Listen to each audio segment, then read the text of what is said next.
अस्सलामुअलैकुम स्टूडेंट्स, ये CS 302 के कुछ इम्पॉर्टेंट MCQs थे जो कि अभी हम सॉल्व करेंगे। तो मैं आपसे कहूँगी कि अपना पेपर देने से पहले इसको मस्ट देखें, ठीक है। तो हम क्वेश्चन शुरू करते हैं। मैं आपको इसके साथ ज़रा एक्सप्लेन के साथ बताऊँगी ताकि अगर आपको क्वेश्चन आ भी जाए तो आपको पता हो कि हमने इसको सॉल्व कैसे करना है। जैसे क्वेश्चन नंबर 1 है, which one of the following is not a valid rule of Boolean algebra. वो कह रहे हैं कि इनमें से कोई ऐसा रूल है जो वैलिड नहीं है किसका लिए, बूलियन अलजेब्रा के लिए। तो उसमें जो है आंसर आता है वो है ऑप्शन 3, a इक्वल है a कम्प्लीमेंट के, ये वैलिड नहीं है, ठीक है। अब a प्लस 0 इक्वल है a के, ये भी ठीक है। a1 इक्वल है 1 की, ये भी ठीक है। a और a इक्वल है a के, मतलब 2a हो तो 1 आ जाए, तो ये भी आपका ठीक है। उसके बाद हम क्वेश्चन 2 की तरफ जाते हैं, जिसका क्वेश्चन है, which of the following expression is in the product of sums form.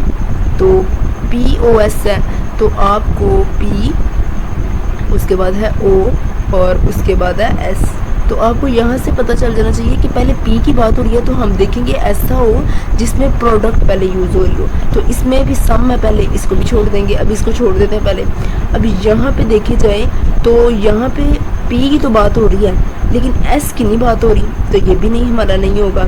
यहाँ पे सिर्फ प्रोडक्ट की बात हो रही है, हमने वो एक्सप्रेशन लेना है जो POS प्रोडक्ट ऑफ सम, जिसमें मल्टीप्लाई भी हो रहा हो और सम भी हो रहा हो। अब ये लेकिन आपने ये ध्यान रखना है, जब POS होगा तो पहले प्रोडक्ट को नोट करना है, और जब SOP होगा तो पहले दरमियान में सम को नोट करना है। खैर POS था तो इसका जो करेक्ट आंसर था वो ये था, A प्लस B और C प्लस D के।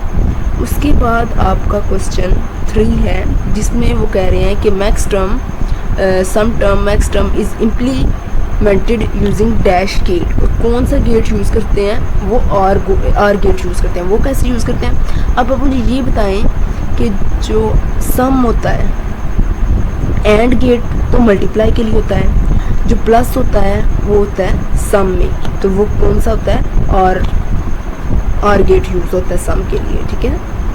क्वेश्चन नंबर 4 है, वो कह रहे हैं an SOP expression having a domain of 2 variables will have a truth table having dash combinations of input and corresponding outputs values. तो 4, 8, 6, 10। अब ये उन्होंने हमें कितने वेरिएबल्स दे दिए हैं, 2।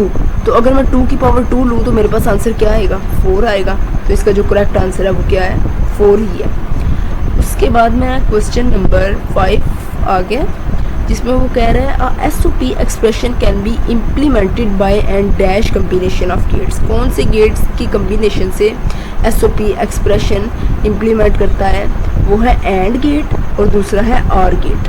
क्यों, सम है तो सम किस में होता है, आर गेट में होता है। जो मल्टीप्लिकेशन है यानी प्रोडक्ट है, प्रोडक्ट मल्टीप्लाई को कहते हैं ना, तो वो किस में होती है, वो आर गेट में होती है, ठीक है, इसमें होती है। तो बाकी ये नहीं थे, ये सारे गलत थे और ये एक वाला ठीक था। उसके बाद क्वेश्चन नंबर 6 है, अ प्रोडक्ट टर्म इज़ 0। कहते हैं कि प्रोडक्ट टर्म हमें 0 कब देगी, व्हेन डैश। तो अब आपको मैं इसका मतलब बताती हूँ। अब देखें हमने क्या करना है, सबसे पहले तो हमने दरमियान में हमने करना है मल्टीप्लाई, और आंसर हमने उसने क्या देना है, अ प्रोडक्ट टर्म इज़ 0, ये उन्होंने 0 देना है।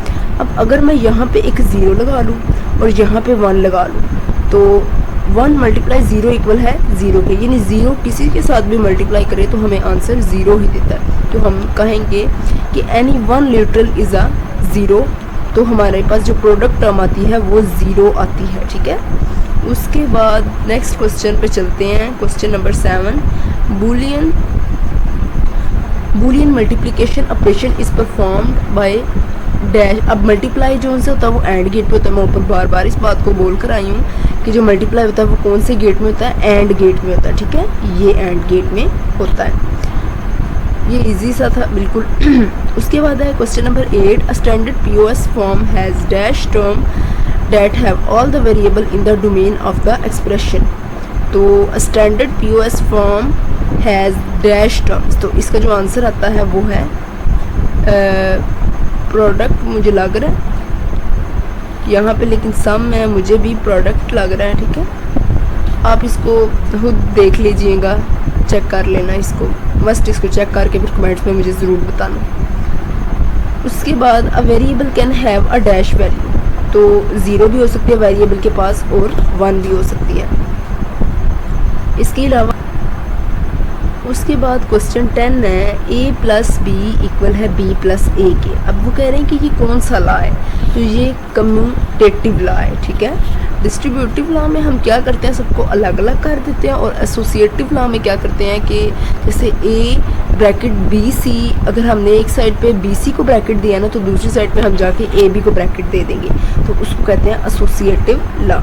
उसके बाद है don't care condition are marked as dash in the output columns of the function table, और उसका आंसर आता है एक्स। जो मतलब डोंट केयर कंडीशन होती है ना, हम उसको मार्क करते हैं एक्स के साथ, ठीक है। तो ये आपने बात याद रखनी है।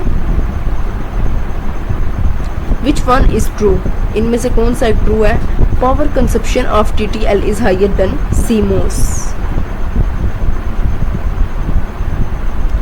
Dash consider the sum of weight, ये बड़ा इंपॉर्टेंट है। Dash consider the sum of weight method for converting decimal into binary value. Dash is the highest weight for 411, और इसका आंसर आता है 256। तो ये लास्ट ही क्वेश्चन था।